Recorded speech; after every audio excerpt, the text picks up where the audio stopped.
Developed by Eidos and published by Square Enix in 2021, originally for multiple consoles, was that of Marvel's Guardians of the Galaxy. The premise of the game had it that it takes place a number of years after an intergalactic war that raged across the galaxy, and how various civilizations are trying to live with the after effects of the war. Through the efforts of a veteran of the war, Peter Quill brings together an unlikely group to form the Guardians of the Galaxy, a team that would do various jobs for a price. The story takes the Guardians through different regions of the galaxy to multiple planets, as well as they even go against the Nova Corps, the Universal Church of Truth, as well as handle the Soul Stone with Adam Warlock against the Magus. When the game was originally released, it was after the disastrous Marvel's Avengers released in 2020. With Guardians of the Galaxy being released barely a year later, gamers were naturally skeptical about the experience, with the disappointment of Marvel's Avengers being so recent in the gaming community's consciousness.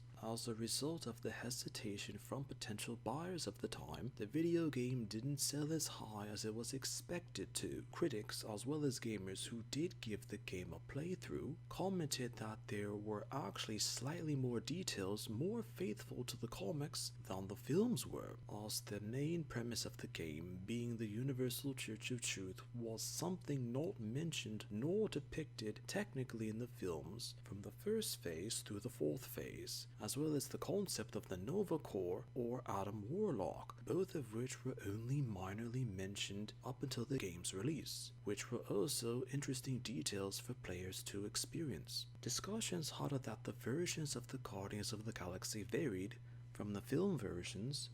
to the video game depictions. Peter Quill's depiction, as well as his origin in the game, was more similar to the comic version in the fact that he wasn't of celestial origin, as was depicted and mentioned within the Guardians of the Galaxy films. In the films, his lineage being of half celestial meant that he was able to hold on to one of the Infinity Stones, while in the game he possessed a shield that could manifest around his body due to his lineage being the son of the King of Spardax, as he was also able to manifest powers to manipulate his photon blasters to different abilities in combat. But one of the most important aspects of his life was that Peter Quill's time on Earth was significantly more as depicted when in comparison to the film. In the films, he was abducted by Yondu while he was fairly young, with his mother dying from cancer, while in the game he was raised by Meredith Quill well into his early to mid-teenage years, before then being abducted by aliens, on Meredith dying in an attempt to protect Peter from being abducted by the said aliens. Peter Quill's alias of Star-Lord was also his favorite music brand on Earth, and he took the title of Star-Lord from them.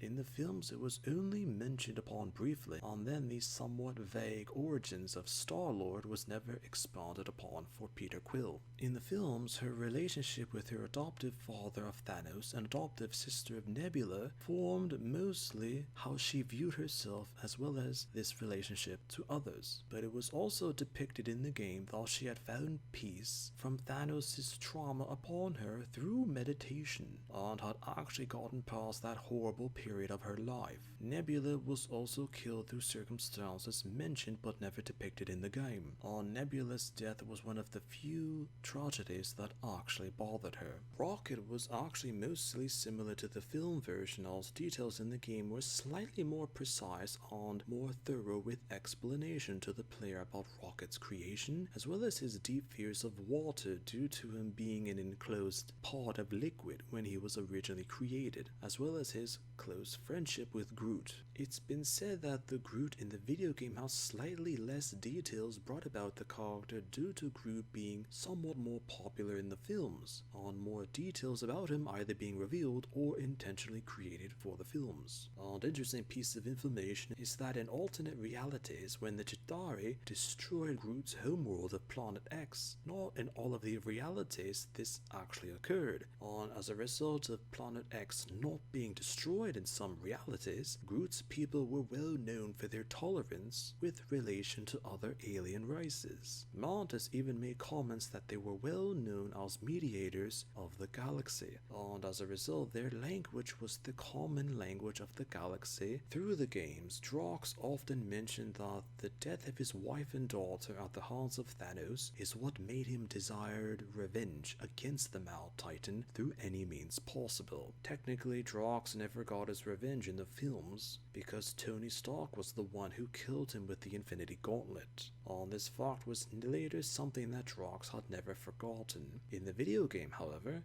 Drox dealt with his family's death and rallied together his people to fight against Thanos' legions during the Galactic War, and he actually killed Thanos in hand-to-hand combat, earning him legendary praise and acknowledgement throughout the galaxy. However, even after getting his revenge against Thanos, Drox still felt at a loss with his life without his wife and child. Drox's family details were also very much expanded upon in the game, after only minor details were mentioned for the films or even the comics. Mantis was more faithful to the comics, with the fact that in the films her power was that of a simple mind reader, while in the video game her abilities had the vast potential to mentally see into alternate timelines, and possibly predict the outcomes of the said timelines depending on the choices made for those around her in particular scenarios. In the movie, none of this was done due to Marvel Studios' stance on alternate realities prior to Phase 4.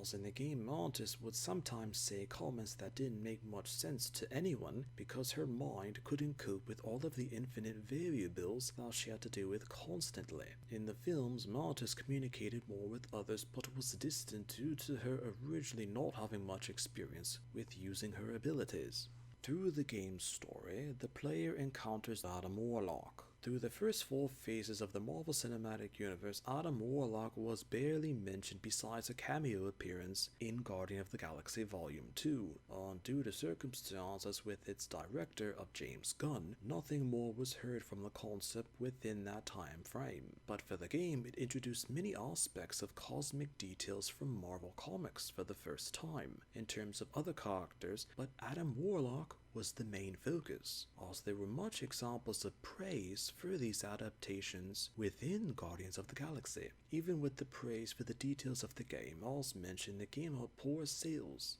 and any future plans for the possible franchise of Marvel's Guardians of the Galaxy were undoubtedly changed. Sometimes a character can be forgotten because consumers were disappointed by one video game's adaptation, and as a result, unfairly ignored another adaptation that rightfully deserved it.